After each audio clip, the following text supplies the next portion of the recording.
Hi viewers, welcome to BS talk show. నేను మీ బుర్రా శ్రీనివాస్.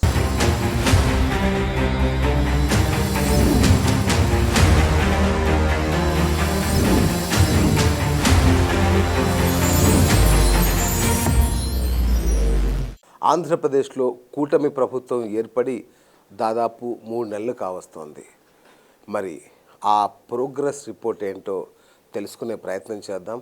దానికంటే ముఖ్యంగా అసలు ఈ కూటమి ప్రభుత్వం ఏర్పడంలో ప్రధాన భూమిక first time in the history of both Telugu రాష్ట్రాలు ఎన్ఆర్ఐలు వాళ్ళు చూపించిన తెగువ కానీ వాళ్ళు పోషించిన పాత్ర కానీ చాలా ఆశ్చర్యం అనిపించింది. అంటే కొన్ని వేల మంది ఎన్ఆర్ఐలు కేవలం ఓటేయడానికి వచ్చారు ఈసారి అమరావతికి ఏపీ ఎన్నికల్లో. అట్లాగే చాలామంది ఎన్ఆర్ఐలు వాళ్ళ నియోజకవర్గాలకి అప్రకటిత ఇన్ఛార్జీలుగా వ్యవహరిస్తూ టీడీపీ అట్లాగే కూటమి అభ్యర్థుల కోసం పనిచేసిన పరిస్థితి.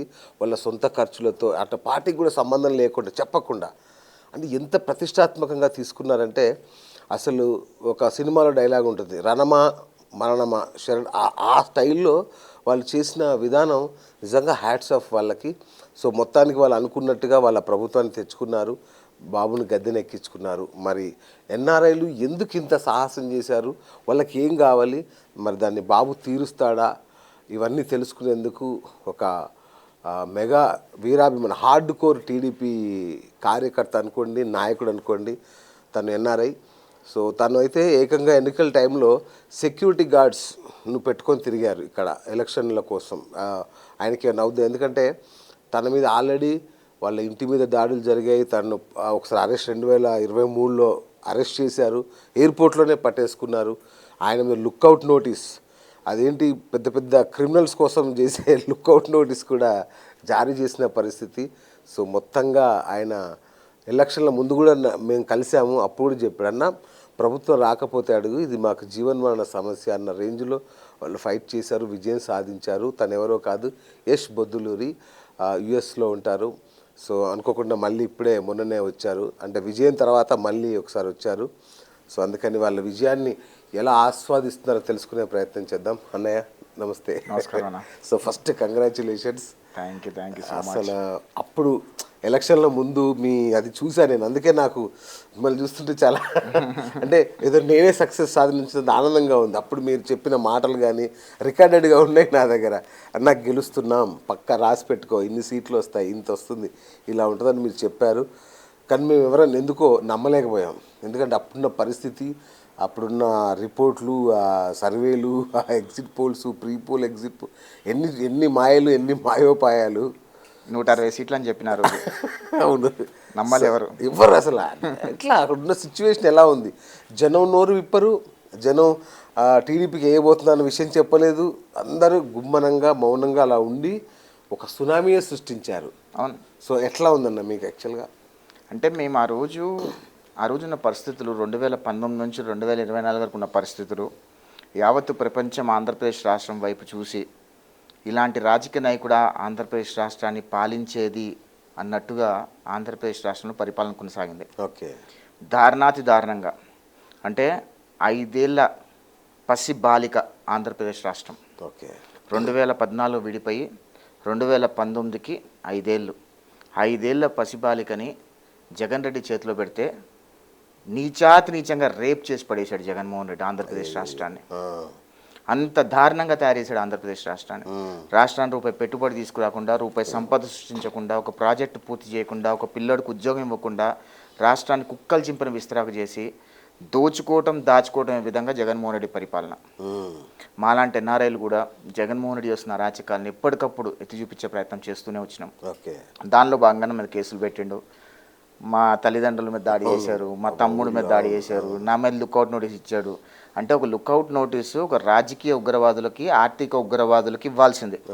అంటే జగన్మోహన్ రెడ్డి లాంటి వాడికి, అదేవిధంగా అదే కదా ఆయన్ని ఉగ్రవాదాన్ని పోల్చినందుకే మీకు అది ఇచ్చారు. He's a financial terrorist, he's a political terrorist. I still stand by my word. Jaganmohan Reddy అనేవాడు ఒక రాజకీయ ఉగ్రవాది. I still stand by my word. Okay. రాష్ట్రాన్ని సర్వనాశనం చేయడంలో జగన్మోహన్ రెడ్డి పోషించిన పాత్ర ఇంత అంతా కాదు. ఆ జగన్మోహన్ రెడ్డి నుంచి రాష్ట్రాన్ని కాపాడుకోవటమే ప్రథమ ధ్యేయంగా పెట్టుకున్నారు మా ఎన్ఆర్ఐలు. ఓకే. ఎందుకంటే ఆ రాజకాలు చూడలేకపోయారు. ఓకే. ఎందుకంటే వృద్ధుల మీద రేపుల దగ్గర నుంచి, వికలాంగుల మీద రేపుల దగ్గర నుంచి, రాష్ట్రంలో దోచుకోవడం దగ్గర నుంచి, సహజ వనరులు దోచుకోవడం దగ్గర నుంచి, ప్రశ్నించిన వాడి మీద దాడుల దగ్గర నుంచి, ప్రశ్నించిన వాడిని చంపేయటం దగ్గర నుంచి, ప్రశ్నించిన ప్రతిపక్ష నాయకులను జైల్లో పెట్టడం దగ్గర నుంచి, కరోనా టైంలో అచ్చెన్నాయుడు గారిని 700 కిలోమీటర్లు తిప్పారు. దేవినేని ఉమా గారి మీద దాడులు చేశారు, రఘురామకృష్ణరాజు మీద దాడి చేశారు, పట్టాభి గారి మీద దాడి చేశారు, కొల్లు రవీంద్ర గారి మీద దాడులు చేశారు. ఇలా ఎంతమంది ప్రశ్నిస్తే అంతమంది మీద దాడులు చేసిన ఏకైక రాజకీయ ఉగ్రవాది ఎవడన్నా భూప్రపంచం మీద ఉన్నాడంటే అది Jaganmohan Reddy. I have no respect for Jaganmohan Reddy, no matter what. Okay. ఎందుకంటే ఒక రాజకీయ నాయకుడు అనేవాడు రాష్ట్రాన్ని బాగు చేయగలగాలి. ఒకవేళ బాగు చేయడం చేత కాకపోతే నాశనం చేయకుండా ఉండాలి. జగన్మోహన్ రెడ్డి అనేవాడికి బాగు చేయడం చేత కాదు, నాశనం చేసేసాడు. అందుకనే మేము కంకణం కట్టుకొని జగన్మోహన్ రెడ్డి ఓటమి కోసమే పనిచేసాం. అంటే ప్రభుత్వాలు వస్తుంటాయి, పోతుంటాయి, మారుతుంటాయి, ఇవన్నీ నడుస్తుంటాయి. కానీ ఎక్కడో కొన్ని వేల సప్త సముద్రాల అవతల ఉండే మీరు హ్యాపీగా ఏసీ రూముల్లో కంప్యూటర్ కొట్టుకుంటూ ఉండాల్సిన మీరు అసలు ఏంటి ఒక సునామీలాగా రాష్ట్రంలో ముంచెత్తి చేసి అంత పట్టుదల ఎలా వచ్చింది మీకు? అసలు దానికి మోటివేషన్ ఏంటి? అసలు మోటివేషన్ ఏం లేదు. నేను పుట్టిన రాష్ట్రాన్ని ఈరోజు రాష్ట్రంలో ఇంత అరాచకాలు చేస్తుంటే చూసి వచ్చుకోలేకపోయినాం. Okay. Okay. First and the foremost నా పోరాటం ఎక్కడ స్టార్ట్ అయిందంటే జూలకంటి బ్రహ్మానంద రెడ్డి గారి నియోజకవర్గం, మాచర్ల నియోజకవర్గంలో పిన్నెల రామకృష్ణారెడ్డి అనేవాడు ఆ నియోజకవర్గ డిగ్రీ కాలేజ్లో ఉన్న అమ్మాయిలను బలవంతంగా రాజకీయ నాయకులు అనుభవించడం చూసి తల్లిదండ్రులు జూలకంటి బ్రహ్మానంద రెడ్డి గారి దగ్గరికి వచ్చి మా పిల్లల్ని ఈ రకంగా చేస్తున్నాడు అని చెప్తే బ్రహ్మన్న పోయి పోలీస్ స్టేషన్లో కంప్లైంట్ ఇద్దామని వెళ్తే కూడా పోలీసులు కంప్లైంట్ తీసుకోలే. ఆ టైంలో నేను మాచర్లేదు ఇష్యూకి బ్రహ్మన్నకు ఫోన్ చేసి బ్రహ్మన్న ఇట్లా ఉంది ఏదో చూసి పెట్టంటే ఆయన ఓపెన్ అప్ అయ్యి ఇష్యూ చెప్తే ఆ ఇష్యూ మొత్తం బ్యాక్గ్రౌండ్ మొత్తం మా పిల్లలతో అంతా రిపోర్ట్ తెప్పించుకుంటే వాస్తవం అని తేలింది. ఆ రోజు డిగ్రీ కాలేజ్ మహిళలని పిన్నెల రామకృష్ణారెడ్డి అని ఉన్మాది వాడి దగ్గర ఉన్న దరిద్రులందరూ కలిసి ఆ పిల్లల్ని అక్రమంగా అనుభవిస్తుంటే చూసి ఓర్చుకోలేక రేపు ఎవరైనా ఉండొచ్చు ఆ ప్లేస్లో, అది మొట్టమొదటిగా బయటపెట్టింది నేను. ఓకే. దాని తర్వాత నేషనల్ మీడియా వాళ్ళు, మన ఛానల్స్, లోకల్ మీడియాలో కూడా వేసుకున్నారు దాన్ని. అక్కడ స్టార్ట్ అయింది. నేను అది ఎప్పుడైతే బయట పెట్టడం మొదలుపెట్టానో పిన్నెల రామకృష్ణారెడ్డి మనుషులు నా ఇంటి మీద దాడి చేయడం మొదలుపెట్టారు. ఓకే. దానికి జగన్మోహన్ రెడ్డి వత్తాసు పలకడం. మేము వెళ్ళి పోలీస్ స్టేషన్లో కంప్లైంట్ చేస్తే పోలీస్ స్టేషన్ కూడా తీసుకోలే, కేసులు కూడా తీసుకోలే. ఆంధ్రాలో అయిపోయింది. మా మమ్మీని హైదరాబాద్ షిఫ్ట్ చేసినాం. ఇక్కడ దరిద్రుడు ఉన్నాడు కేసీఆర్. ఆ కేసీఆర్ పలుకుబడితో, ఎందుకంటే జగన్ కేసీఆర్ ఇద్దరు అన్నదమ్ములు కదా, ఇక్కడ కూడా మా ఇంటి మీద దాడులు, ఇక్కడ కేసులు పెడితే కూడా తీసుకోలేదు. నేను హైకోర్టుకి వెళ్ళి హైకోర్టు ద్వారా కేసు పెట్టాల్సి వచ్చింది. అంత దారుణం. అక్కడ ఎప్పుడైతే నేను పోలీస్ స్టేషన్కి వెళ్ళి తీసుకోలేదు, సరే ఇట్ ఫైట్ వన్స్ స్టార్టెడ్, ఉల్టా నా మీద కేసులు పెట్టారు. ఇక నేను అనుకున్నా సరే తాడోపేడో తెలుసుకుందాం, జగన్మోహన్ రెడ్డి నేను తెలుసుకుందాం అనుకున్నా. నేను ఎప్పుడైతే పోరాటం మొదలు పెట్టారో అదే రోజు అనుకున్నా ఖచ్చితంగా ఏదో ఒక రోజు వీళ్ళు నా మీద దాడి చేస్తారు, నన్ను చంపుతారని డిసైడ్ అయినా. కానీ మన పుట్టుక అనేది, మన చావు అనేది రాష్ట్రానికి ఒక ఉపయోగపడగలగాలి, మనం పుట్టినందుకు ఏదో ఒక రకంగా రాష్ట్ర రుణం తీర్చుకోవాలని ఒక చిన్న ఉద్దేశంతోనే ఈ పోరాటంలో దిగిన కెలికాడు జగన్మోహన్ రెడ్డి. సరే నువ్వానైనా తెలుసుకుందాం అనుకున్నా. అది సంగతి. చాలా పెద్ద పోరాటం చేశారు నిజంగా. ఉగ్రవాద పోరాటం చేసామండి, మామూలుగా కాదు, ఉగ్రవాద పోరాటం చేసాం మేము. 2024 ఎలక్షన్లో మా ఎన్ఆర్ఎల్ టార్గెట్ ఒకటే ఉండింది. ఎక్కడైతే వైసీపీ ఓటు బ్యాంక్ ఉందో, మేము న్యూట్రల్ ఓట్లను టార్గెట్ చేయలేదు, మేము తెలుగుదేశం పార్టీ ఓట్లను టార్గెట్ చేయలేదు, కూటమి ఓట్లను టార్గెట్ చేయలేదు. మేము వైసీపీ ఓటర్లు ఎవరైతే ఉన్నారో వాళ్ళ దగ్గరికి వెళ్ళి జగన్మోహన్ రెడ్డి వాళ్ళని ఏ రకంగా మోసం చేశాడో చెప్పే ప్రయత్నం చేశాం అంతే. కాంక్రీట్గా మేము వైసీపీ ఓటు బ్యాంక్ దగ్గరికి వెళ్ళేటప్పుడు కూడా కరపత్రాలు ప్రింట్ చేయించి ఇచ్చిండు. నేను ఇంత డబ్బు ఇచ్చినా నీకు, నాకు ఓటే అని చెప్పి అడుక్కున్నాడు జగన్మోహన్ రెడ్డి. నేను ఇంటికి వెళ్ళినప్పుడు వైసీపీ ఓటర్ల దగ్గరికి వెళ్ళినప్పుడు, అమ్మ మీకు జగన్మోహన్ రెడ్డి ఆల్రెడీ కరపత్రం ఇచ్చినా తీసుకురా అని చెప్పేవాడిని. తీసుకురా అని చెప్పి ఎంత ఇచ్చాడమ్మా నీకు అని చెప్పి, అమ్మఒడికి ఎంత ఇచ్చాడమ్మా, నానబుడ్డికి ఎంత ఇచ్చిందమ్మా, ఇవన్నీ లెక్క వేస్తే ఉల్టా వీళ్ళకే జగన్మోహన్ రెడ్డి ఇంకో ₹1,00,000 ఇవ్వాలి. సంవత్సరానికి 1,50,000 ఇచ్చి 4 లక్షలు 5 లక్షల దగ్గర దోచుకున్నాడు. ఓకే. పైపెచ్చు వీళ్ళకి ఉపాధి ఎక్కడా కూడా ఇసుక లేకపోవడం వల్ల ఉపాధి పోయింది. ఓకే. వాళ్ళు ఏ పని చేయలేని పరిస్థితి. చీప్ లిక్కర్ ₹70 చీప్ లిక్కర్ వచ్చేసి 150-200 తీసుకొచ్చిండు. ఇట్లా అన్ని రకాలుగా దోపిడీ చేసి వాళ్ళకి అర్థమయ్యేలాగా ఎక్స్ప్లెయిన్ చేశాం. అప్పుడు వాళ్ళకి అర్థమైంది, అవును జగన్మోహన్ రెడ్డి దొంగనే, రాష్ట్రం మీద ₹10.5 లక్షల కోట్ల అప్పు చేశాడు, ₹2.5 లక్షల కోట్ల ఇచ్చానంటున్నాడు, ఒక ప్రాజెక్టు పూర్తి చేయలేదు, మరి ₹7.5 లక్షల కోట్ల ఎక్కడికి పోయినాయి అని వాళ్ళు కూడా ఆలోచించడం మొదలుపెట్టారు. అదే కాకుండా లిక్కర్ మీద డబ్బులు, ఇసుక మీద డబ్బులు, వివిధ వనరుల మీద డబ్బులు, ఎర్రచందనము, బాక్సైట్, లాటరైట్, తోరియం ఇట్లాంటి వివిధ దాని మీద డబ్బులు, ఇవన్నీ ఎక్కడికి పోయినాయని చెప్పి వాళ్ళు కూడా సామాన్య పౌరుడు వైసీపీ ఓటర్ కూడా ఆలోచించడం మొదలుపెట్టాడు. అది జగన్మోహన్ రెడ్డి దెబ్బపడింది. ఎందుకంటే ప్రజలకు ఎప్పుడైనా వాస్తవాలతో సహా చూపించే ప్రయత్నం చేస్తే ఖచ్చితంగా ప్రజలు విజువలైజేషన్ చేస్తారు. జగన్మోహన్ రెడ్డి దోపిడీని ప్రజలకి స్పష్టంగా పరిచయం చేశాం మేము. అంతేకాకుండా మీరు నియోజకవర్గాల డబ్బులు కూడా పంచారని విన్నాను. అంటే మీ సొంతంగా ఎన్ఆర్ఐలు ఒక్కొక్క నియోజకవర్గాన్ని దత్తత తీసుకొని సొంతంగా వనరులను కూడా వాడి వైసీపీని ఓడించడానికి కంకణం కట్టుకున్నాను, నిజమేనా? జగన్మోహన్ రెడ్డి ఓటుకి 5,000 ఇచ్చాడు. మేము 5,000 ఇవ్వలేకపోయినాం, 1,000 రూపాయలు ఇచ్చినాం మేము. కానీ ఆంధ్ర రాష్ట్రంలో పరిస్థితి ఎట్లా ఉండిందంటే, అన్న జగన్మోహన్ రెడ్డి 5,000 ఇస్తే తీసుకున్నాం, కనీసం మీరు 1,000 రూపాయలను ఇవ్వండి అన్న అని అడుగుతున్నారు. వాస్తవం అది. కానీ ఓపెన్గా చెప్పలేము, కొన్ని ఏం జరుగుతాయని చెప్పలేము, తెలిసింది వాస్తవమే. అంతే కదా. అంటే మేము ఓటుకి డబ్బులు ఇచ్చినామని చెప్పట్లేదు, ట్రాన్స్పోర్ట్కి ఇచ్చారు. వాళ్ళు అక్కడ నుంచి రావడానికి ఓటు వేయడానికి డబ్బులు ఇచ్చినాం మేము. ఎందుకంటే ఇక్కడ హైదరాబాద్లో ఉన్న వాళ్ళు చాలా మంది, వాళ్ళు రావడానికి రవాణా ఖర్చులు మాత్రం ఇచ్చాం మేము. ఓటు వేయడానికి ఎంతమంది వచ్చారన్న అక్కడ నుంచి ఎన్ఆర్ఐస్? దగ్గర ప్రపంచవ్యాప్తంగా ఉన్నారు 6 లక్షల మంది ఎన్ఆర్ఐలు ఓట్లు వేయడానికి వచ్చారు. 6 లక్షల. దానిలో దగ్గర ఒక 1,500 మంది మాలా క్యాంపెయిన్ చేయడానికి వచ్చారు. 2 నెలల ముందు 3 నెలల ముందు క్యాంపెయిన్ చేయడానికి వచ్చాం. నేను 2 నెలలు ఉద్యోగం వదిలేసుకొచ్చి ఆంధ్రప్రదేశ్ రాష్ట్రంలో క్యాంపెయిన్ చేసి 63 నియోజకవర్గాల్లో హార్డ్ కోర్ వైసీపీ కాన్స్టిట్యున్సీస్లోనే క్యాంపెయిన్ చేశాను నేను, ఇంక్లూడింగ్ పులివెందల. నేను ఆ రోజు ప్రొటెక్షన్ పెట్టుకొని క్యాంపెయిన్ చేయాల్సి వచ్చింది. ఎందుకంటే వైసీపీ వాళ్ళు మమ్మల్ని చంపేస్తామని చెప్పి ఆఖరికి ఎట్లయిపోయిందంటే ఇండియన్ ఎంబసీలో చెప్తే ఇండియన్ ఎంబసీ వాళ్ళు ఐబీకి పంపించారు, ఈ అబ్బాయికి ఇష్యూ ఉందంట. ఐబీ వాళ్ళు వచ్చి తెలంగాణలో వెరిఫై చేసుకుంటే తెలంగాణలో థ్రెట్ ఉంది, వీళ్ళకి వైసీపీ వాళ్ళ థ్రెట్ ఉందని వాళ్ళు చెప్పారు. అదే ఐబీ ఆంధ్రప్రదేశ్ వాళ్ళు వెరిఫై చేస్తే ఆంధ్రప్రదేశ్ పోలీసులు ఏం చెప్పారు, అబ్బాయి ఏం లేదు తూచంతా తూచి అని చెప్పారు. ఐబీ వాళ్ళకి కూడా అర్థమైంది, ఒక పక్కన తెలంగాణలో ఏమో ఉందంటారు, ఆంధ్రాలో లేదంటే వాళ్ళకి కూడా అర్థమైంది కదా, ఉండేది ఆంధ్రాలో కదా. అదే అంటున్నా. సో ఆంధ్రప్రదేశ్ అప్పుడున్న రాష్ట్రంలో అప్పుడున్న పోలీసులు కూడా జగన్మోహన్ రెడ్డి బూట్లు నాకి ఎంత అవినీతి చేయాలో, ఎంత అడ్డగోలుగా ప్రవర్తించాలో అంత అడ్డగోలుగా ప్రవర్తించారు. ఖచ్చితంగా జగన్మోహన్ రెడ్డి నాయకత్వంలో, జగన్మోహన్ రెడ్డి పరిపాలనలో ఎవడెవడైతే అధికారి జగన్మోహన్ రెడ్డి బూట్లు నాకి ప్రజాసేవ చేయకుండా రూల్స్కి విరుద్ధంగా ఎవడెవడైతే ప్రవర్తించాడో వాడందరికీ కూడా లెక్క తప్పకుండా సమాధానం చెప్పే బాధ్యత మేము తీసుకుంటాం. ఆఫ్ కోర్స్ రెడ్ బుక్ పరిపాలన నడుస్తుంది. రెడ్ బుక్ ఇంకా ఓపెన్ కాకముందే ఇట్లా ఉంది. రెడ్ బుక్ ఓపెన్ అయితే ఎంతమంది అధికారులు జైలుకి వెళ్తారో ఒకసారి ఆలోచించుకోండి. లోకేష్ గారు రెడ్ బుక్ లో స్పష్టంగా ఎవడెవడైతే రూల్స్ కి విరుద్ధంగా పనిచేశాడో, ఎవడెవడైతే జగన్మోహన్ రెడ్డి బూట్లు నాకి జగన్మోహన్ రెడ్డి పరిపత్తి కోసం మా మీద కేసులు పెట్టి, కార్యకర్తలను ఇబ్బంది పెట్టి, ప్రజల్ని ఇబ్బంది పెట్టి దొంగ కేసులు పెట్టారో వాళ్ళందరికీ కూడా లెక్క తప్పకుండా ఖచ్చితంగా లోకేష్ అన్న సమాధానం చెప్తాడు, నాకు డౌటే లేదు దానిలో. ఓకే, ఆల్రెడీ స్టార్ట్ అయిందని చాలా ఇబ్బంది పడుతున్నట్టు. జస్ట్ శాంపుల్ ఇది, అంతేనా? జస్ట్ శాంపుల్ ఇది. ఓకే ఓకే, ముందుంటది ఫ్యూచర్, డౌట్ లేకుండా. పెద్ద పెద్ద నాయకుల్ని వెనక నుంచి చేస్తున్నట్టున్నారు. తెలుగుదేశం ప్రభుత్వం చంద్రబాబు నాయుడు గారు మూట ఏముంటుందంటే, జగన్మోహన్ రెడ్డి ఎట్లా ఉన్నాడంటే పగ తీర్చుకోవడానికి కేసులు పెడతాడు. చంద్రబాబు నాయుడు గారు అట్లా పెట్టరు, పగ తీర్చుకోవడానికి కేసులు పెట్టరు. ఎవడెవడైతే తప్పు చేశాడో వాడు అందరు కేసెస్ ఫుల్గా స్ట్రాంగ్గా బిల్డ్ చేసి లీగల్ ఎంటిటీలో వాళ్ళ మీద కేసు పెడితే పీక్కోలేక లాక్కోలేక చావాలి.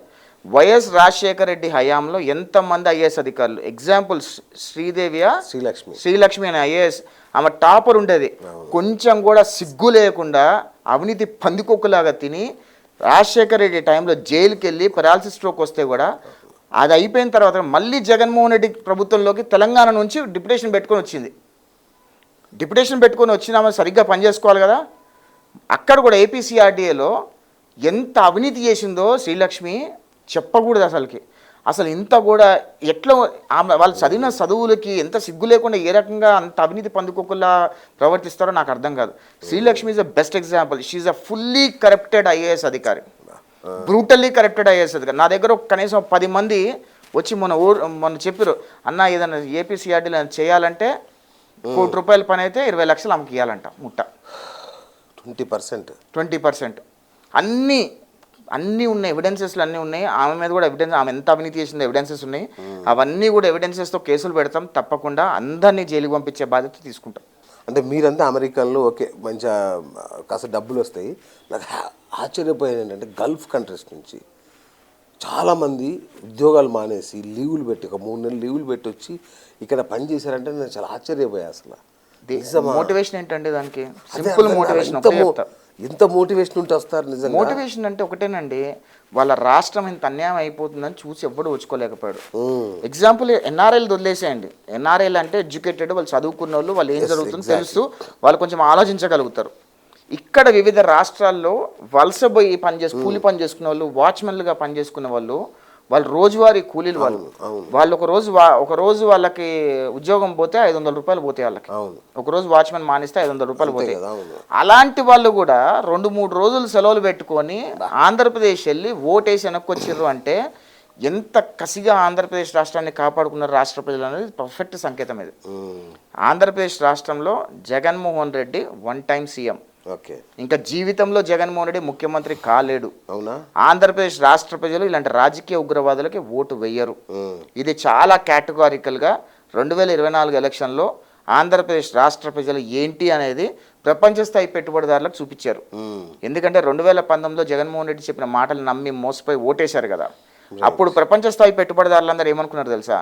ఆంధ్రప్రదేశ్ రాష్ట్రంలో ఇట్లాంటి రాజకీయ ఉగ్రవాదికి ఎట్లా ఓటేశారు అని అనుకుని, ఎందుకంటే పెట్టుబడులన్నీ పక్క రాష్ట్రాలు తరమేస్తున్నాడు. పెట్టుబడిదారులందరూ భయపడుతున్నారు ఆంధ్రప్రదేశ్ రాష్ట్రం రావడానికి. అప్పుడు ప్రపంచ స్థాయి పెట్టుబడిదారులందరూ ఇంకోసారి ఆంధ్రప్రదేశ్ రాష్ట్రంలో పెట్టుబడులు పెట్టము అని ప్రకటించుకున్న సందర్భం దగ్గర నుంచి ఆంధ్రప్రదేశ్ రాష్ట్ర ప్రజలందరూ కూడా 2019లో జగన్మోహన్ రెడ్డి చెప్పిన మాటలు నమ్మి మోసపోయాం కాబట్టి ఈసారి జగన్మోహన్ రెడ్డికి ప్రతిపక్ష హోదా కూడా ఇవ్వకుండా ఓడిస్తామని చెప్పి అలా ఓడించి ప్రపంచ స్థాయి పెట్టుబడిదారులకు ఒక సంకేతం పంపించారు. మేము మళ్ళీ మోసపోము, ఇలాంటి రాజకీయ ఉగ్రవాదులకు ఓటేయము, మా రాష్ట్రంకి వచ్చి పెట్టుబడి పెట్టండి అని చెప్పి క్లీన్ స్వీప్ మ్యాండేట్ 164 సీట్లు ఇచ్చారు. నేను ఎలక్షన్ ముందు 160 సీట్లు వస్తాయని చెప్తే మీరు నవ్విర్రు అదే మాట. అర్థమైందా? సో మేము గ్రౌండ్లో తిరిగినాం. గ్రౌండ్లో ప్రజల అభిప్రాయం ఏంటంటో చూసాం దగ్గర నుంచి. ఖచ్చితంగా ఆంధ్రప్రదేశ్ రాష్ట్రాన్ని కాపాడాల్సిన బాధ్యత ప్రతి ఒక్క రాష్ట్ర పౌరుడి మీద ఉంది. అదే చేసినామని అనుకుంటున్నాం. అంటే నిజంగా అంటే ఎంత గుంభరంగా ఉన్నారు జనం అంటే అసలు తెలియలా. ఎందుకు గుమ్మరంగా ఉండాలండి చెప్తా. జగన్మోహన్ రెడ్డి మాట్లాడితే చంపేస్తున్నాడు, మాట్లాడితే కేసులు పెడుతున్నాడు, మాట్లాడితే వాళ్ళు భూములు లాగేసుకుంటున్నాడు. ఇంత రాజకం. ఇంకా దరిద్రం ఏంటంటే ఒక పట్టా పాస్బుక్ మీద, అంటే మీ తండ్రి గారు మీకిచ్చే పట్టా పాస్బుక్ మీద ఈ దరిద్రుడు మొహం ఎందుకు ఉండాలి? ఆంధ్రప్రదేశ్ రాష్ట్ర లోగో ఉండాలి కదా. ఈ దరిద్రుడు మొహం ఉంటుంది. మా బాబు నాకు ఇచ్చిన పట్టా పుస్తకమే ఈ దరిద్రుడు మొహం ఎందుకు అని ప్రతి ఒక్క ఆంధ్రప్రదేశ్ రాష్ట్ర పౌరుడు ఆలోచించాడు. అదే కాకుండా ఒక 10th క్లాస్ పాస్ అయినాడు, ఇంటర్మీడియట్ పాస్ అయినాడు, వాడి సర్టిఫికేట్ మీద కూడా ఈ దరిద్ర మొహమే జగన్మోహన్ రెడ్డి మొహం. అంటే ఎవడైనా ఆలోచిస్తాడు కదా, అరే నా సర్టిఫికేట్ మీద ఈ దరిద్రుడు మొహం ఏంద్రా బాబు అని ఆలోచిస్తాడు కదా. పొద్దున్న లేవగానే దరిద్రుడు మొహం చూడాలి కదా. అందుకనే ప్రజలందరూ కూడా కంకణం కట్టుకొని జగన్ అనే ఒక వ్యక్తిని ఖచ్చితంగా అధికారంలో లేకుండా చేయాలి అనుకున్నారు, చేశారు. Right, super. మొత్తానికి ఎన్ఆర్ఐలకి హ్యాట్స్ ఆఫ్. వాళ్ళు చేసిన కష్టం కానీ అంత బాగుంది. సో ప్రభుత్వం ఏర్పడింది, దాదాపు మూడు నెలలు కావస్తుంది. సో ఈ 3 నెలలు ఎలా ఉంది? ప్రోగ్రెస్ రిపోర్ట్ అంటే ఏం చెప్తారు? చాలా బాగుందండి. ఇప్పుడే కదా ప్రభుత్వం వచ్చింది. అవును. అదేవిధంగా ఆంధ్రప్రదేశ్ రాష్ట్రంలో వ్యవస్థలు చిన్నభిన్నమైపోయినాయి.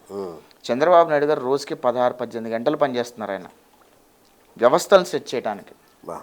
ఆంధ్రప్రదేశ్ రాష్ట్ర బ్రాండ్ ఇమేజ్ రీబిల్డ్ చేయాల్సిన అవసరం ఉంది. రాష్ట్ర రాజధాని కట్టాల్సిన అవసరం ఉంది. గత 5 సంవత్సరాల్లో రాజధాని ఏంటో తెలియకుండా చేసేసాడు జగన్ రెడ్డి.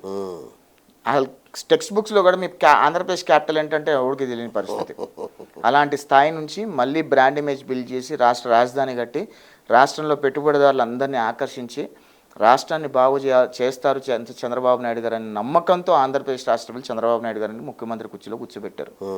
ఖచ్చితంగా ఆంధ్రప్రదేశ్ రాష్ట్రం వచ్చే 10 సంవత్సరాల్లో భారతదేశంలోనే టాప్ 3 స్టేట్స్లో ఒక స్టేట్గా ఉండబోతుంది. That's for sure. మీ ఆశనా లేదంటే బాబు గారి విజనా? బాబు గారి విజన్, ఓకే, రాష్ట్ర ప్రజల ఆశ. ఓకే, బాగుంది.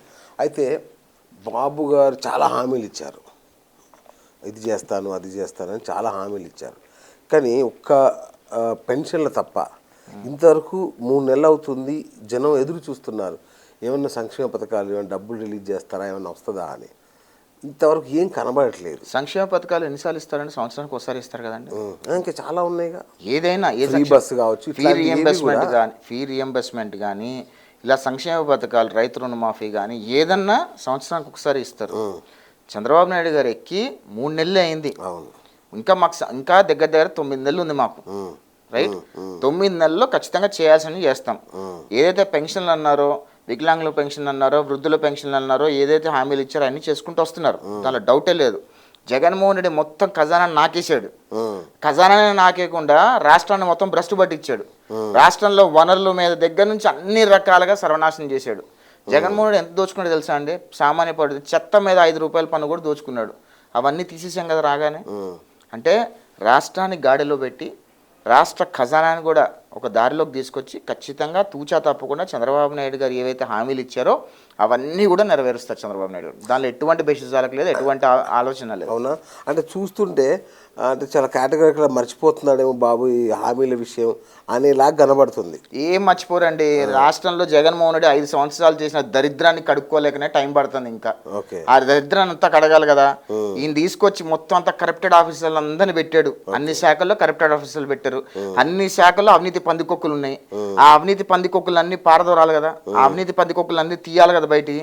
తీసి వాళ్ళని ప్రక్షాళన చేసి అలాంటి అవినీతి అధికారులందరినీ పక్కకేసి నీతి నిజాయితీగా అధికారులను తీసుకొచ్చి ఆ వ్యవస్థలన్నీ సెట్ చేసి రాష్ట్రాన్ని గాడిలో పెట్టాలంటే టైం పడుతుంది. ఎందుకంటే జగన్మోహన్ రెడ్డి ఆంధ్రప్రదేశ్ రాష్ట్రాన్ని చేసిన డ్యామేజ్ ఇంత అంతా కాదు.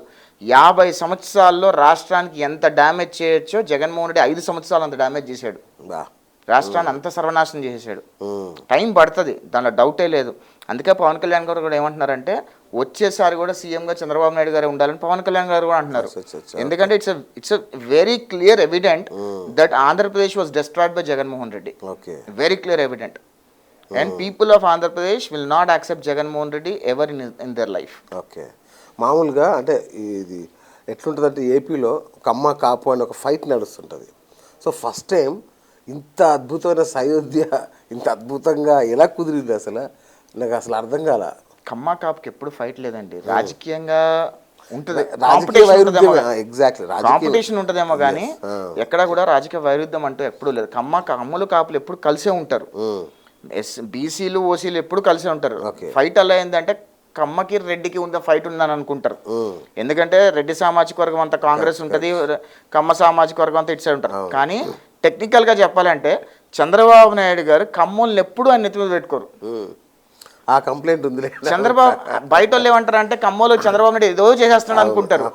కానీ చంద్రబాబు నాయుడు గారు ఏమనుకుంటారంటే కమ్మోళ్ళకి కొంచెం హ్యాండ్ హోల్డింగ్ ఇస్తే చాలు వాళ్ళు ఎక్కడికో వెళ్ళిపోతారు అనుకుంటారు.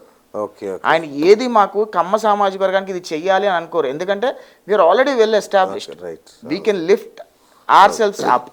మేము ఎన్నో రంగాల్లో ఇప్పుడు ముందున్నాము. We are providing the employment, money generation చేస్తున్నాం. అన్ని రంగాల్లో ఉన్నాము. మాకేం పెద్దగా చేయూత ఇవ్వాల్సిన అవసరం లేదు.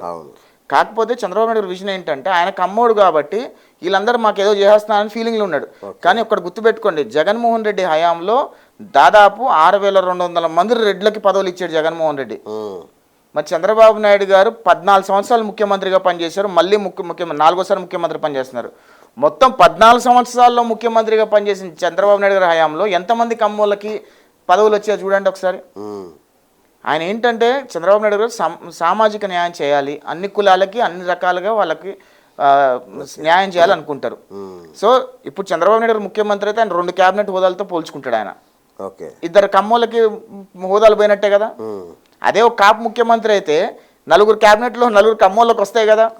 సో ఇవన్నీ ఏంటంటే మాట్లాడుకోవడానికి బాగుంటాయి కానీ ఎక్కడ కూడా చంద్రబాబు నాయుడు గారు ఎప్పుడు కూడా బడుగు బలహీన వర్గాల వారికే ఎక్కువ ఇంపార్టెన్స్ ఇస్తూ ఉంటారు. సో అక్కడ వాళ్ళకి ఇవ్వాలి, వాళ్ళకే హ్యాండ్ హోల్డింగ్ ఇవ్వాలి, వాళ్ళకే మనం న్యాయం చేయాలి, వాళ్ళని కూడా పైకి తీసుకురావాలి. ఎస్సీ ఎస్టీ బీసీలు అందరికి కూడా న్యాయం చేయాల్సిన అవసరం ఉంది. చంద్రబాబు నాయుడు ఎప్పుడు సమన్యాయం చేస్తారు. పవన్ కళ్యాణ్ డిప్యూటీ సీఎంగా ఉన్నారు. సో వాళ్ళంతా హ్యాపీగానే ఉన్నారు, కాపులు కూడా హ్యాపీ.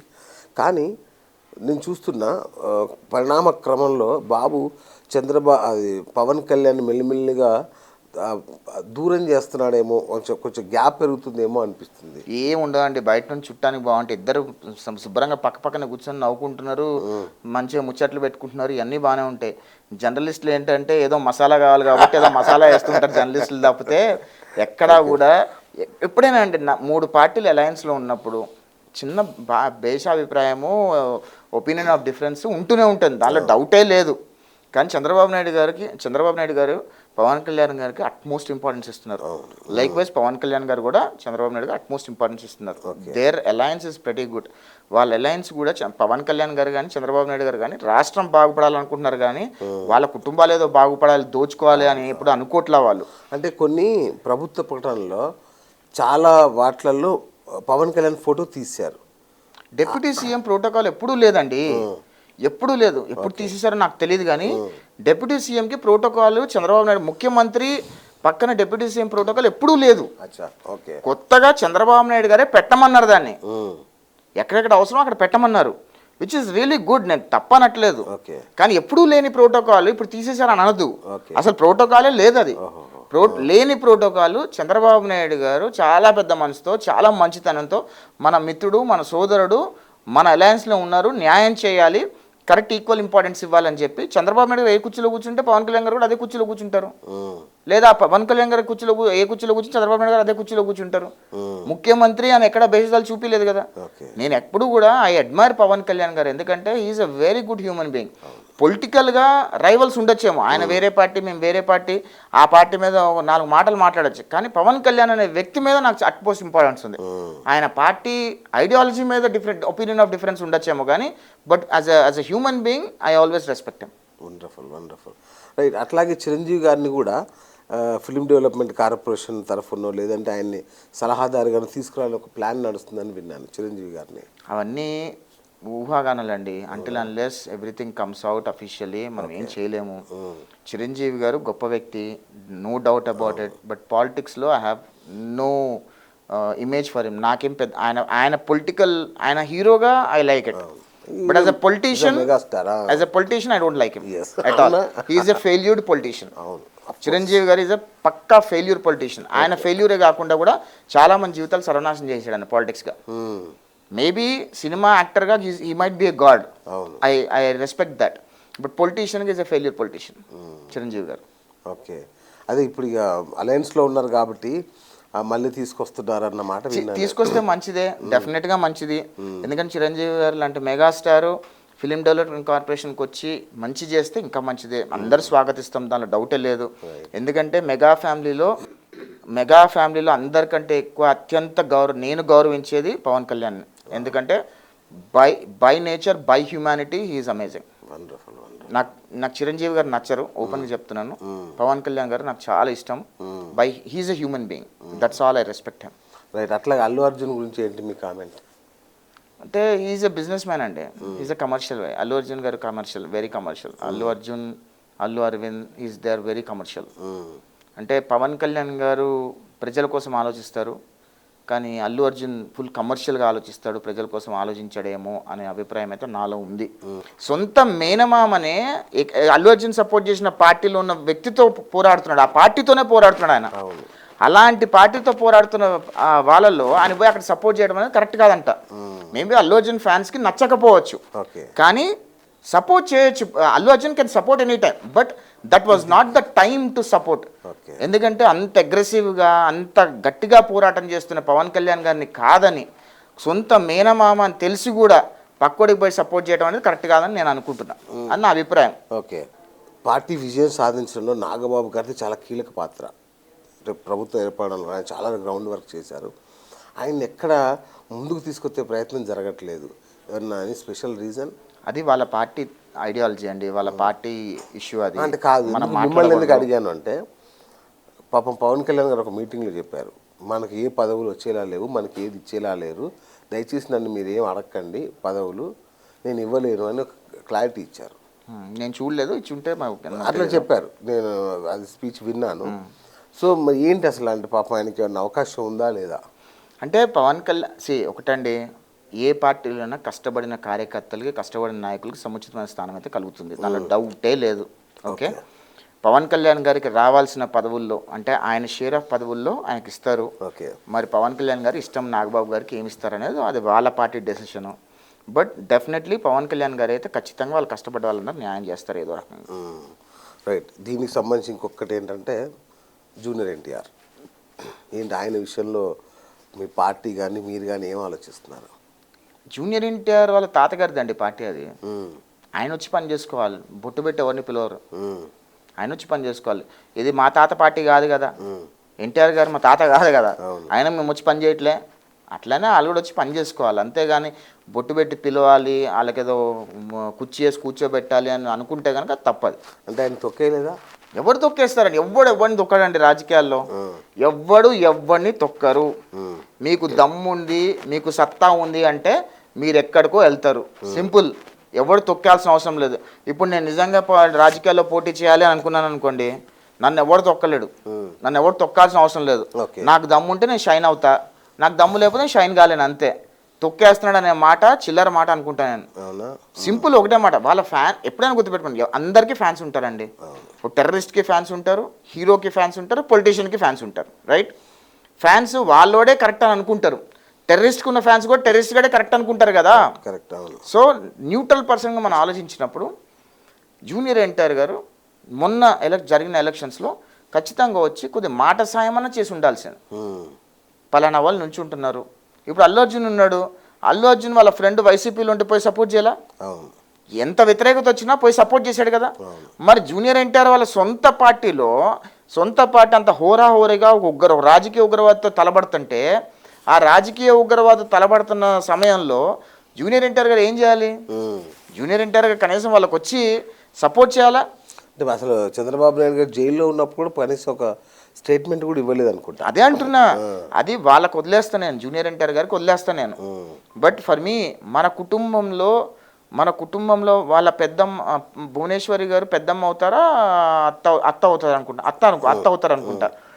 వాళ్ళ అత్త మీదనే అంత అసభ్యకరమైన వ్యాఖ్యలు. ఆయన సొంత ఫ్రెండ్ కొడాలి నాని వాళ్ళని వంశీ ఆ దరిద్రులు అంటే కనీసం బయటకు వచ్చి ఇంకోసారి అంటే తాట తీస్తాను ఒక మాట మాట్లాడుంటే ఎంత హెల్ప్ అయ్యేది వాళ్ళకి. సొంత అత్తనే అంత గలీజ్ మాటలు అంటే ఊరుకున్నాడా? చంద్రబాబు నాయుడు గారిని అక్రమంగా జైలుకి వెళ్తే కనీసం ఒక్కసారి వెళ్ళి సొంత మామయ్య కదా పోయి పలకరించి రావచ్చు కదా. ఎంత చంద్రబాబు నాయుడు గారు ఎంత మంచి ఫీల్ అయి ఉండేవాళ్ళు. ఇంత ఇగోలు అవసరం ఏముందంటా నేను. సరే వాళ్ళకి ఇగోలు ఉన్నాయి, వాళ్ళ ఫ్యామిలీ ఈగోస్. మనం వాళ్ళ లోపల ఏమున్నాయో మనకు తెలియదు. అంటే నేను ఒకటి అంటాను, లోకేష్ గారిని పైకి తేవడం కోసం జూనియర్ ఎన్టీఆర్ను తొక్కేసారనే ఫీలింగ్ అందరిలో ఉంది. అందరిలో సర్వత్రా ఉన్న ఫీలింగ్. నేను ఒకటి చెప్తానండి. లోకేష్ గారు గ్రౌండ్ నుంచి వచ్చారు. ఆయన ఓకే గ్రౌండ్ నుంచి పనిచేసుకుంటూ వచ్చారు. ఓకే 2014 వరకు లోకేష్ గారు కార్యకర్తలకు అందుబాటులో ఉండేవాళ్ళు. Back end party back end office పనిచేసేవాళ్ళు. 2014 ఎలక్షన్ గెలవడానికి లోకేష్ మాస్టర్ మైండ్ చాలా పనిచేసింది. బ్రింగ్ బ్యాక్ అనే కాన్సెప్ట్ ఆయన దగ్గరికి వెళ్ళినప్పుడు ఆయన దగ్గరికి వెళ్తే ఆయన మొత్తం ఫుల్ ఫ్లెడ్జ్గా డిజైన్ చేసి ఇలా చేయండి ఇలా చేస్తే బాగుంటుంది అని చెప్పి పార్టీ యంత్రాంగాన్ని మొత్తం నడిపించాడు ఆయన లోకేష్ గారు. ఆయన గ్రౌండ్ రియాలిటీ నుంచి వచ్చాడండి. అదే మీరందరూ ఏమనుకుంటారు, 2016లో ఎమ్మెల్సీ ఇవ్వగానే ఎమ్మెల్సీ ఇచ్చేసారు అనుకుంటున్నారు. No, that is not right. He did a lot of back work for the party. 2014లో మన తెలుగుదేశం పార్టీ అధికారంలో రావడానికి ఆయన కృషి ఎంతో ఉంది. బ్యాక్ ఎండ్ ఆపరేషన్స్ చాలా కృషి ఉంది ఆయనకి. అది ఎమ్మెల్సీ వచ్చిన తర్వాత ఇంకోటి చెప్తా నీకు, ఈరోజు రాజశేఖర్ రెడ్డి కానీ జగన్మోహన్ రెడ్డి కానీ ఎవరికైనా ఛాలెంజ్ విసురుతున్నాను నేను. తన సొంత నియోజకవర్గాల నుంచి పోటీ చేసుకున్నారు వాళ్ళు. రాజశేఖర రెడ్డి చచ్చిపోయిన తర్వాత జగన్మోహన్ రెడ్డి రాజశేఖర రెడ్డి కంచుకోట నుంచి పోటీ చేశాడు. అదే చంద్రబాబు నాయుడు గారు లోకేష్ గారిని నువ్వు అక్కడి నుంచి పోటీ చేయి అంటే కుప్పం నుంచి పోటీ చేయండి అంటే, లేదు నేను కుప్పం నుంచి పోటీ చేయను, ఎప్పుడూ గెలవనే సీట్ నుంచి పోటీ చేసి గెలుస్తా అన్నాడు. పోటీ చేశాడు, ఓడిపోయాడు. మళ్ళీ అదే సీట్ నుంచి బంపర్ మెజారిటీతో గెలిచాడు. అది రాజకీయ నాయకుడు దమ్మంటే. అది ఒక రాజకీయ నాయకుడు అనేవాడు ఎలా ఉండాలి, ఎలా ఎదగాలి, ఎలా విజన్ ఉండాలి అంటే లోకేష్ గారిని చూసి నేర్చుకోవచ్చు. ఎక్కడైతే ఓడిపోయాడో అక్కడే దెబ్బేసి గెలిచాడు. అర్థమైందా? నిజంగా ఆశ్చర్యం వేస్తుంది. ఒకప్పుడు పప్పు అనే దగ్గర నుంచి నిప్పు అనే దాకా తీసుకొచ్చాడు. ఎట్లా సాధ్యమైంది ఇంత ఎవల్యూషన్? అసలు సాధ్యం ఏం లేదండి. పప్పు అని జగన్మోహన్ రెడ్డి బ్రాండ్ ముద్ర వేసే ప్రయత్నం చేశాడు. అప్పుడు ఏంటంటే తెలుగుదేశం సోషల్ మీడియా కూడా అంత గట్టిగా లేదు. తెలుగుదేశం సోషల్ మీడియా అంత గట్టిగా లేని టైంలో జగన్మోహన్ రెడ్డి ప్రశాంత్ కిషోర్ని పెట్టుకొని ఆ బూత్ వ్యవహారాలు పెట్టుకొని సోషల్ మీడియాని పెట్టుకొని ఆ బీహార్ని తెచ్చిపెట్టుకొని చేశారు అంతా. ఆ టైంలో ముద్ర వేసుకుంటే వెళ్ళిపోయారు.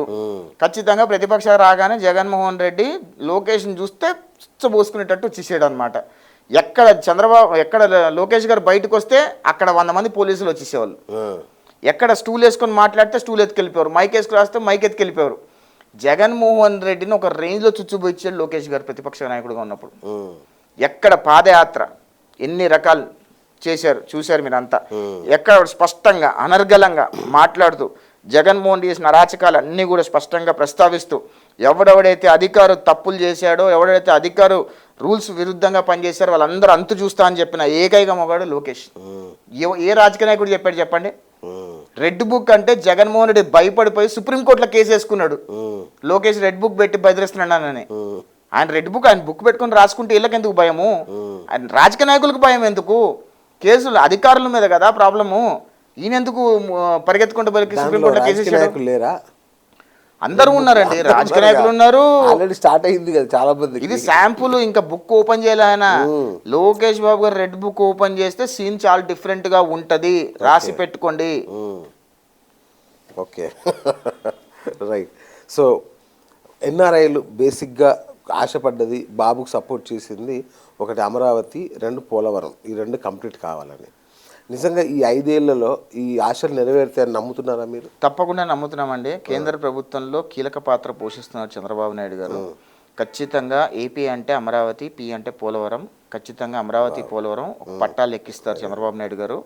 అసలు జగన్మోహన్ రెడ్డి పూర్వాలను ఎంత నాశనం చేశాడు. మొన్న వచ్చి నిపుణులు వచ్చి ఎవరెవరో వచ్చి డ్యామ్ మొత్తం కూల్చేసి మళ్ళీ కట్టాలి అని అన్నారంటే జగన్మోహన్ రెడ్డి 5 సంవత్సరాల పూర్వాలను ఎంత భ్రష్టు పట్టించాడో చూడండి అసలుకి. అంటే ఒక పాలకుడు ఎలా ఉండకూడదు, ఒక ముఖ్యమంత్రి ఎలా ఉండకూడదు అంటానికి బెస్ట్ ఎగ్జాంపుల్ జగన్మోహన్ రెడ్డి. ఈ ఆంధ్రప్రదేశ్ రాష్ట్రంలో 2019 నుంచి 2024 వరకు జరిగిన పాలిటిక్స్, 5 years పాలిటిక్స్ని ఆఖరికి యూకేలో ఒక యూనివర్సిటీలో కూడా కేస్ స్టడీగా తీసుకున్నారంటే జగన్మోహన్ రెడ్డి ఎంత దరిద్రమైన రాజకీయ నాయకుడో దీన్ని బట్టి మీరు అర్థం చేసుకోండి.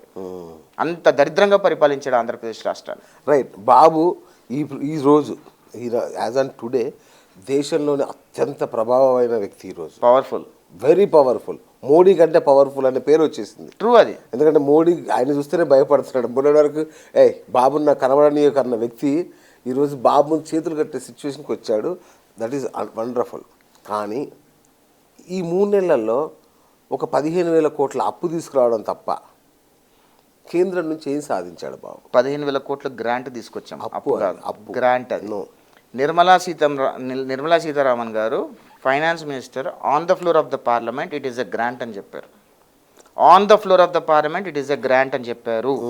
సో వైసీపీ వాళ్ళు బ్యాంకు నుంచి తెచ్చిన అప్పు మాకేం సంబంధం అండి? అది కేంద్ర ప్రభుత్వానికి ఇచ్చిన అప్పు, కేంద్ర ప్రభుత్వం కట్టుకుంటది. That is a grant for us. Okay, that's a grant for us. కేంద్ర ప్రభుత్వం కట్టుకుంటది, మాకు సంబంధం లేదు, రాష్ట్రానికి సంబంధం లేదు. వరల్డ్ బ్యాంక్ అప్పు ఇచ్చిందా లేదంటే ఫ్రీగా ఇచ్చిందా అది కేంద్ర ప్రభుత్వానికి ఇచ్చింది. కేంద్ర ప్రభుత్వం have given a grant for Andhra Pradesh. Andhra Pradesh will definitely sunshine. అదే కాకుండా ఎన్ని రకాల అంటే కొన్ని చెప్పి చేయాల్సిన అవసరం లేదు. ఎందుకంటే లాస్ట్ పార్లమెంట్లో బడ్జెట్ చూస్తే ఇది ఆంధ్రప్రదేశ్ బడ్జెటా లేదా దేశ బడ్జెటా అని అర్థం కాలేదని చెప్పి వేరే రాష్ట్రాలలో అందరూ కుళ్ళుకున్నారు. రైట్. అంటే దేశ బడ్జెట్ ని ఒక ఆంధ్రప్రదేశ్ రాష్ట్ర బడ్జెట్ అని ఇతర రాష్ట్రాల వాళ్ళు కామెంట్ చేసే స్థాయికి తీసుకొచ్చారు కదా చంద్రబాబు నాయుడు గారు. అన్ని చెప్పుకొని చేస్తే ఇంకా పక్క రాష్ట్రాలు కూడా ఏడుస్తారు. అందుకనే ఏవేవి చేసుకోగలరో చంద్రబాబు నాయుడు చాలా స్మార్ట్ గా అన్ని రకాలుగా రాష్ట్రానికి రావాల్సినవి తెచ్చుకుంటున్నారు. రాష్ట్ర సంక్షేమం కోసం, రాష్ట్ర అభివృద్ధి కోసమే చంద్రబాబు నాయుడు గారు రాజకీయం ఉంటుంది. ఖచ్చితంగా భారతదేశంలో చంద్రబాబు నాయుడు గారి పాత్ర చాలా ఇంపార్టెంట్గా, చాలా పవర్ఫుల్గా ఉండబోతుంది వచ్చే కొన్ని రోజులలో. అయ్యో, నిన్న ఒక వార్త చూసా, మోడీని దింపబోతున్న బాబు అని ఏదున్నా ఈ స్థాయిలో. నేను మీకు ఒక విషయం చెప్తానండి, చంద్రబాబు నాయుడు గారికి ప్రధానమంత్రి అవటం అనేది ఆయనకి ఇంట్రెస్ట్ లేదు. చాలా ఈజీ అది. కానీ నేను ఈ విషయం చెప్తున్నా, భారతదేశమే చంద్రబాబు నాయుడు గారు ప్రధానమంత్రి కావాలి అని కోరుకునే రోజు దగ్గరలోనే ఉంటుంది. రాసి పెట్టుకోండి, మీరు చెప్తున్నది. చంద్రబాబు నాయుడు గారు ప్రధానమంత్రి అవ్వాలి అని చెప్పి భారతదేశ ప్రజలు కోరుకునే రోజు దగ్గరలోనే ఉంది. రాసి పెట్టుకోండి మీరు. Okay, super. అలా అయితే ఎంత సంతోషం. మన తెలుగువాడు మరో ముఖ్యమంత్రి. డెఫినెట్లీ సౌత్ ఇండియా నుంచి ప్రైమ్ మినిస్టర్స్ చాలా తక్కువ మంది ఉన్నారు. ఖచ్చితంగా చంద్రబాబు నాయుడు గారు కనుక ప్రధానమంత్రి అయితే entire India will shine for sure. ఎందుకంటే భారతదేశంలో ఎన్నో చారిత్రాత్మక డెసిషన్స్ తీసుకోగలుగుతారు చంద్రబాబు నాయుడు గారు. రాష్ట్రాన్ని, దేశాలని ఎంత అభివృద్ధి చేయగలుగుతారు. ఇప్పుడంటే మోదీ గారు సౌత్ ఇండియాకి ఎప్పుడు కూడా ఇంపార్టెన్స్ ఇవ్వాల. గత 10 సంవత్సరాల్లో ఏ రోజు కూడా సౌత్ ఇండియాకి ఇంపార్టెన్స్ ఇవ్వాల. సౌత్ ఇండియాలో వచ్చే డబ్బులన్నీ తీసుకెళ్ళి నార్త్ ఇండియాలో ఖర్చు పెడుతున్నారు. కానీ సౌత్ ఇండియాలో ప్రాజెక్టులు ఇవ్వలేదు. సౌత్ ఇండియాలో బాగుపడితే వాళ్ళు చూడలేకపోయారు. ఈరోజు చంద్రబాబు నాయుడు గారు ఒక పవర్ఫుల్ పర్సన్గా ఉన్నారు కాబట్టి తమిళనాడు కానీ కేరళ కానీ ఒరిస్సా కానీ ఈరోజు మాకు ప్రాజెక్టులు కావాలి మాకు ఇవి కావాలని చంద్రబాబు నాయుడు గారి దగ్గరికి వచ్చి చంద్రబాబు నాయుడు గారు వాళ్ళు పర్వేలు చేయించుకునే పరిస్థితికి వచ్చారు. ఖచ్చితంగా south India will definitely shine. Chandrababu Naidu గారు ఎంత పవర్ఫుల్గా ఉంటే సౌత్ ఇండియా అంత పవర్ఫుల్గా తయారవుతుంది. సూపర్. అయితే అమరావతి ఇష్యూ తీసుకుంటే గవర్నమెంట్ రాగానే హైదరాబాద్లో ఉన్న పెట్టుబడిదారులన్నీ సూట్ కేసులు సర్దుకొని చలో మన అమరావతికి వెళ్దామని పరుగున వెళ్ళిపోయారు అక్కడ పెట్టుబడులు పెడదామని. కానీ ఒక 15 రోజులు, ఒక నెల రోజుల్లోనే ఎందుకో చప్పబడిపోయింది కాన్సెప్ట్. అమరావతి అనేది చప్పబడిపోయింది అనే ఫీలింగ్ వచ్చింది. అంటే ఇక్కడ ఇది అంతా ఉంటుందా గ్రోత్ అని ఒక భయం పెట్టుబడిదారులో మొదలైందన్న మాట నేను విన్నా. పెట్టుబడిదారులు ఏం మొదలు కాలేదండి. యాక్చువల్గా పెట్టుబడిదారులో ఒక భయం ఉండేది. ఏం భయం ఉండేదంటే ఆంధ్రప్రదేశ్ రాష్ట్ర ప్రజలు మళ్ళీ జగన్మోహన్ రెడ్డికి ఓటేస్తారేమో అనే ఒక భయం అయితే ఎలక్షన్ల ముందు ఉండేది. అది ఇప్పుడు ఎలక్షన్లు అయిపోయిన తర్వాత పెట్టుబడిదారులు కూడా ఫుల్ క్లారిటీ వచ్చింది. ఆంధ్రప్రదేశ్ రాష్ట్ర ప్రజలు ఇంకోసారి జగన్మోహన్ రెడ్డికి ఓటేయరు అనే క్లారిటీ అయితే వచ్చేసింది. జగన్మోహన్ రెడ్డి అనేవాడు ఏ రకంగా రాష్ట్రాన్ని సర్వనాశనం చేసాడో ప్రజల కంటే ఓటర్ల కంటే ప్రపంచ స్థాయి పెట్టుబడిదారులకు చాలా బాగా తెలుసు. ఎందుకంటే వాళ్ళు బాధితులు కూడా. ఆంధ్రప్రదేశ్ రాష్ట్రంలో పెట్టుబడులన్నీ పక్క రాష్ట్రాలు తన్నిదరమేసి ఆఖరికి ఆంధ్రప్రదేశ్ రాష్ట్రంలో పుట్టిన వ్యక్తి అమర్ రాజా బ్యాటరీస్ కూడా ఆంధ్రప్రదేశ్ రాష్ట్రం తన్ని తరిమేసిన దరిద్రపు రాజకీయ నాయకుడు ఎవడన్నా ఉంటాడా? వాళ్ళు వచ్చి తెలంగాణలో పెట్టుబడి పెట్టారు. 10,000 మందికి అక్కడ ఉపాధి కోల్పోతే ఇక్కడ 10,000 మందికి ఉపాధి వచ్చింది. నేను తప్పనట్లా కాదనట్లా తీసుకెళ్తారు దాని డౌటే లేదు. ఎందుకంటే వాళ్ళు పుట్టిన రాష్ట్రంలో వాళ్ళు పుట్టిన పెట్టుబడి పెట్టకపోతే ఎట్లా? డెఫినెట్లీ నేను అంటుంది ఏంటంటే పెట్టుబడిదారులకి నమ్మకం కలిగిస్తారు ఖచ్చితంగా. ఎన్నో మొన్న సోలార్ పార్క్ వచ్చిందండి. 5 గిగావాట్ సోలార్ పార్క్ వచ్చింది, 6 గిగావాట్ సోలార్ పార్క్ వచ్చింది. అదేవిధంగా సోలార్ పార్క్స్ దగ్గర నుంచి సెమీ కండక్టర్ యూనిట్స్ దగ్గర నుంచి అలా ప్రపంచ స్థాయి పెట్టుబడిదారులు ఖచ్చితంగా వస్తున్నారు. అన్ని గ్రౌండ్ చేసి అన్నీ మాట్లాడి వాళ్ళకి ఏమేం చేయాలో అన్నీ చేసి తప్పకుండా అనౌన్స్ చేస్తూనే వస్తారు. అంటే రియల్ ఎస్టేట్ భూమి అనేది బద్దలైపోయింది అనేది ఫీలింగ్ నాది. బద్దలేం కాలేదు. ఖచ్చితంగా రియల్ ఎస్టేట్ భూమి చాలా బాగుందండి. ఎలక్షన్ ముందు నేను ఒక ఎకరం కొనుక్కుందాం అనుకున్నా. అక్కడ 90 లక్షలు ఉండేది. అది ఎకరం అది ఇప్పుడు 6 కోట్లు చెప్తున్నాడు. అప్పుడు కొనుక్కున్న పోయేది అనిపించింది నాకు.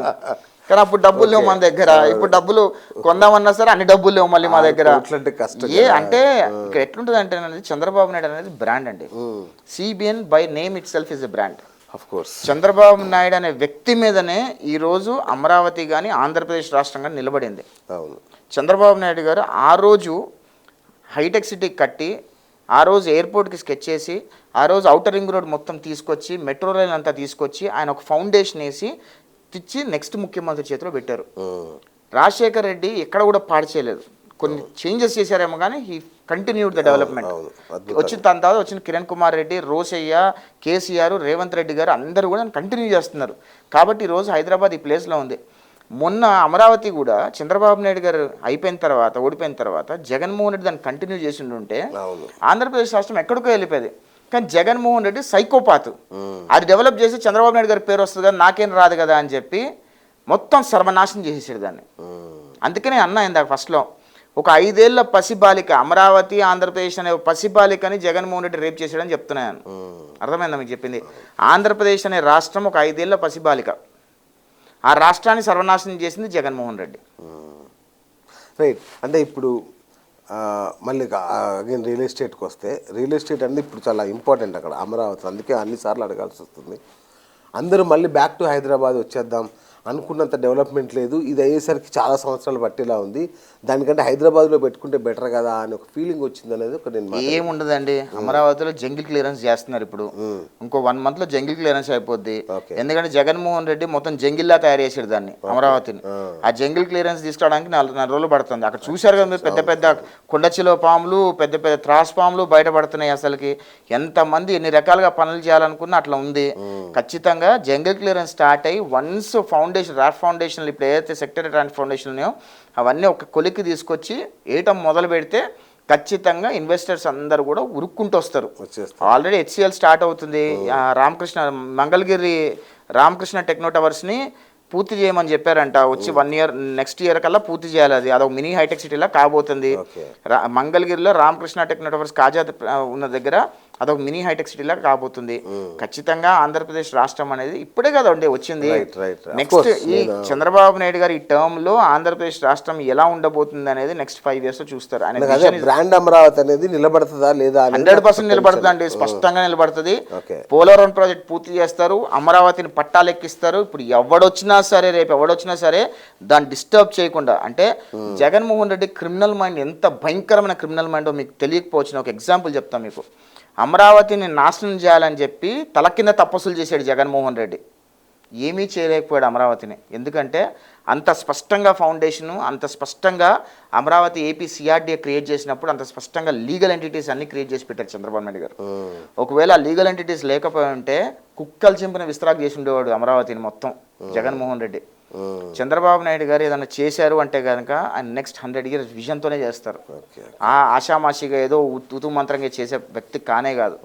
ఎందుకంటే బెస్ట్ ఎగ్జాంపుల్ ఈరోజు Hyderabad, Cyberabad last 35 years back ఎట్లుండింది, ఈరోజు ఎట్లుండింది చూడండి ఒకసారి. అద్భుతం. రైట్. మామూలుగా ఎలక్షన్ టైంలో ఒకటి అనౌన్స్ చేశారు, యువతకి అమెరికాలో అంటే అది విదేశాల్లో 1,00,000కు పైగా ఉద్యోగాలు ఇస్తాం యువతకి అని ఒక మాట హామీ ఇచ్చారు. ఏంటది, ఎట్లా చేస్తారు? ఎన్ఆర్ఎస్ తరఫు నుంచి 1,00,000 ఉద్యోగాలు ఇస్తామని చెప్పాం. ఓకే. అంటే ఇక్కడ చదువుకున్న వాళ్ళు ఎవరైతే ఇంజనీరింగ్ అయిపోయిందో, లేదంటే ఇక్కడ ఉద్యోగాలు చేసుకుంటున్నారో, ఎవరో చిన్న చిన్న ఉద్యోగాలు చేసుకున్నారో అలాంటి వాళ్ళకి అమెరికాలో కాదు విదేశాలలో ఇస్తామని చెప్పాం. అన్ని విదేశాల్లో ఇస్తామని చెప్పాం.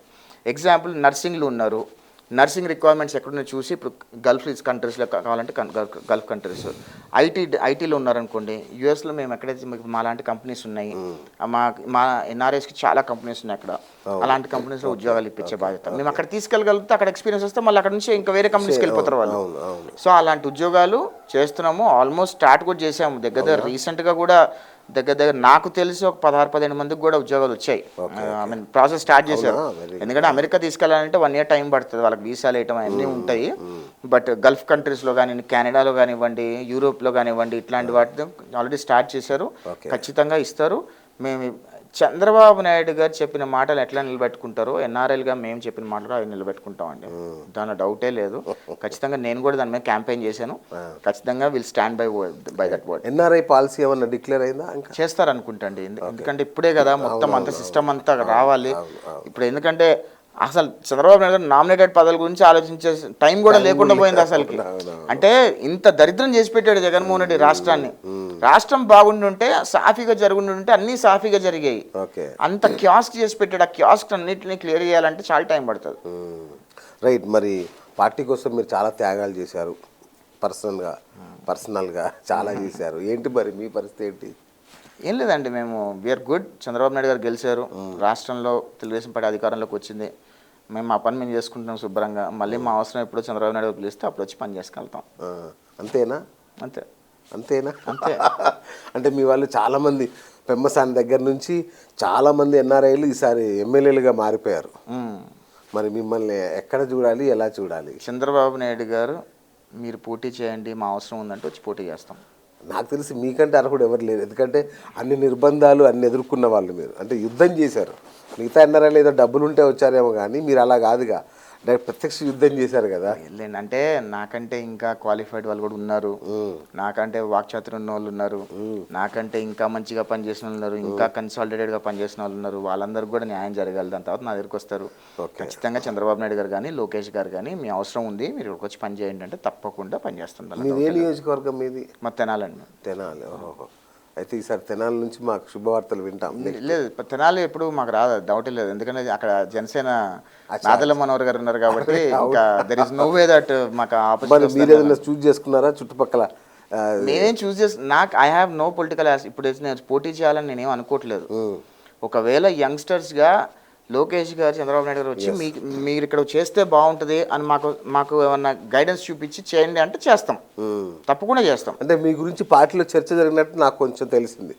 అంటే మీకు ఏదో చెయ్యాలి, మిమ్మల్ని అలా చూడాలి అన్నట్టుగా పార్టీలో చర్చ జరిగినట్టుగా నేను విన్నా. చేస్తే మంచిదేనండి, నాకేం ఆస్పిరేషన్ లేదు, అడగాలని ఏం లేదు. బాబు గారికి మేము ఏ రోజు కూడా నాకు ఇది కావాలని అడగలేదు. అడగకుండానే బాబు గారు చాలా చేశారు.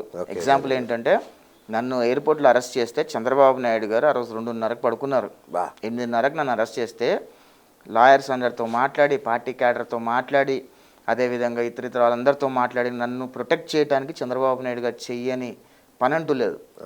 ఆయన చాలా చంద్రబాబు నాయుడు గారు నా కోసం నేను జస్ట్ సాధారణ కార్యకర్తను. నేను చెప్పుకోవాలంటే నాకంటే పెద్ద పెద్ద నాయకులు ఉన్నారు. దేవినేని ఉమా లాంటి వాళ్ళు ఉన్నారు, అయ్యన్న పాత్రుడు గారు లాంటి వాళ్ళు ఉన్నారు, అదేవిధంగా కొల్లు రవీంద్ర గారు లాంటి వాళ్ళు ఉన్నారు, పెద్ద పెద్ద వాళ్ళు ఉన్నారు. వాళ్ళ గురించి ఆలోచించుకోవచ్చు కదా.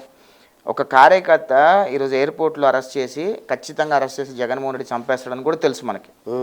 అట్లా ఎట్లయినా సరే కాపాడుకోవాలని చెప్పి ఆ రోజు 2:30 వరకు చంద్రబాబు నాయుడు గారు పడుకోకుండా నాకు ఏం కాకూడదు అని చెప్పి ప్రతి క్యాడర్ మొత్తానికి ఇన్స్ట్రక్షన్స్ ఇచ్చి ఎక్కడికక్కడ వాళ్ళు చేసుకుంటూ వచ్చారు. కాబట్టి మా ఈరోజు ఏం జగన్ టచ్ చేయలేకపోయాడు, నన్ను ఖచ్చితంగా టచ్ చేయలేకపోయాడు. నేను గొప్పగా చెప్పుకుంటా ఆ విషయం అయితే. చంద్రబాబు నాయుడు గారిని తీసుకెళ్లి జైలు వేశారు, రఘురామకృష్ణరాజు గారిని తీసుకెళ్లి జైలు వేశారు, కొల్లు రవీంద్ర గారు, అచ్చెన్నాయుడు గారు, దేవినేని ఉమ గారు, వీళ్ళందరినీ ఏదో ఒకటి చేయాలనుకున్నాడు. కానీ చంద్రబాబు నాయుడు గారు ఒక్కరు నన్ను కాపాడటం, లోకేష్ గారు కాపాడటం వల్లనే నన్ను జగన్ రెడ్డి టచ్ చేయలేకపోయాడు. ఒక దెబ్బ కూడా పడలేదు, ఒక్క టచ్ కూడా చేయలేదండి. టచ్ చేయడానికి జగన్మోహన్ రెడ్డి భయపడ్డాడు. ఎందుకంటే ఆ రోజు జరిగిన పరిణామాలు, నన్ను అరెస్ట్ చేయటము, national media, state media, social media, ఆఖరికి ఇంటర్నేషనల్ మీడియాలో కూడా ఇట్లా జగన్మోహన్ రెడ్డి ఒక ఎన్ఆర్ఐని అరెస్ట్ చేశారని చెప్పి న్యూస్లు రావటం, స్క్రోలింగ్స్ రావటం, ఎక్కడ చూసినా మీ ఆ రోజు 2 days 3 days ఆఖరికి ఆ రోజు నెక్స్ట్ డే ప్రశాంత్ కిషోర్ గారు చంద్రబాబు నాయుడు గారిని కలవడానికి వస్తే ఆ న్యూస్ కూడా సైడ్ అయిపోయింది. ఓకే, అవును, అంత పవర్ఫుల్గా వెళ్ళింది అది. అవును, వండర్ఫుల్. సో ఫైనల్గా ఈ ప్రభుత్వానికి మీరు ఇచ్చే సలహా ఏంటి? ఒక ఎన్ఆర్ఐ కావచ్చు, ఒక కార్యకర్తగా కావచ్చు. ఖచ్చితంగా చంద్రబాబు నాయుడు గారి ప్రభుత్వానికి ఎక్కడెక్కడైతే సలహాలు సూచనలు కావాలో మేము తప్పకుండా ఇస్తూనే ఉంటాము.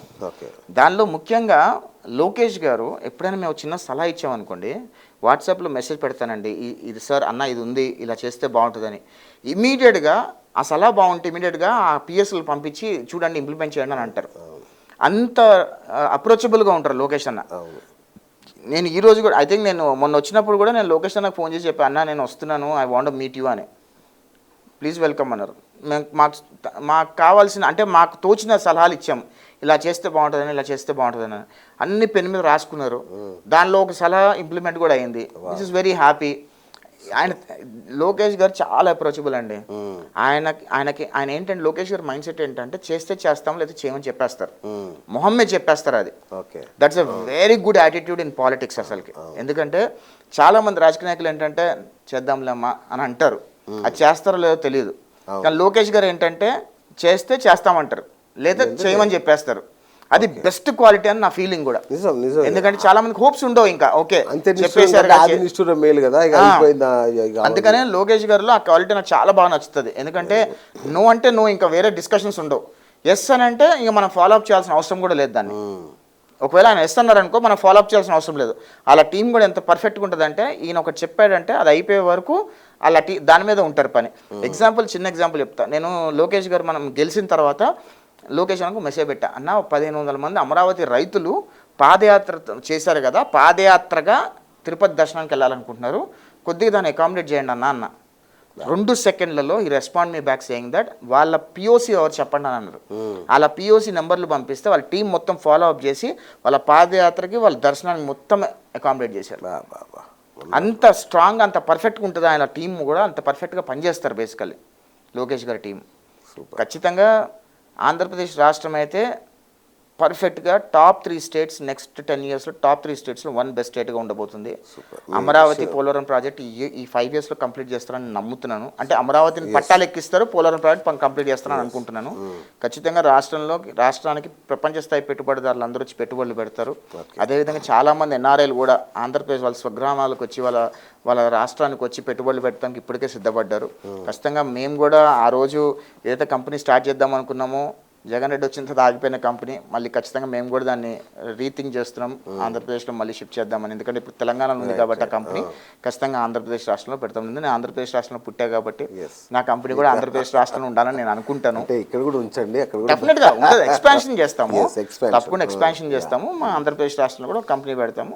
ఖచ్చితంగా రాష్ట్రాన్ని కాపాడుకునే ప్రయత్నం మేము కూడా చేస్తాము. రైట్. అట్లాగే ఈ రాష్ట్రంలో హింసాత్మక ప్రభుత్వం నడుస్తుంది, దమనకాండ నడుస్తుంది, దౌర్జన్యాలు నడుస్తున్నాయి. అసలు ఈ ప్రభుత్వం ఒక అరాచక ప్రభుత్వం అని ప్రత్యర్థులు ఎవరైతే మీ పాత మిత్రులు పదే పదే కామెంట్ చేస్తున్నారు. వాళ్ళకేం సందేశం ఇస్తారు? Jaganmohan Reddy mind set, Jaganmohan Reddy party mind set అంతా కూడా ఎట్లుంటుందండి, ఫ్యూడల్ మైండ్ సెట్. వాళ్ళంతా నీచంగా ప్రవర్తించారో గత 5 సంవత్సరాల్లో మనం చూసాం. నడి రోడ్డు మీద నరకేయటం దగ్గర నుంచి, 10 ఏళ్ల బాలిక మీద రేపుల దగ్గర నుంచి, 16 ఏళ్ల అమర్నాథ్ గౌడ్ సజీవ దహనం దగ్గర నుంచి ఎంతమందిని చంపేశారు, ఎంతమంది ఊచకోత కూర్చారో మనం అందరం చూసాం. అలా చేసిన వాళ్ళకి ఇప్పుడు అలానే కనిపిస్తూ ఉంటాయి అన్నీ కూడా. వచ్చి 2 నెలలు కాలేదు, రాష్ట్రపతి పరిపాలన తీసుకున్నాడు. సిగ్గున రాజకీయ నాయకుడు ఎవడన్నా అంటాడా ఆ మాట? అసలుకి అంటాడా? ఏం జరిగిందని చెప్పాడు.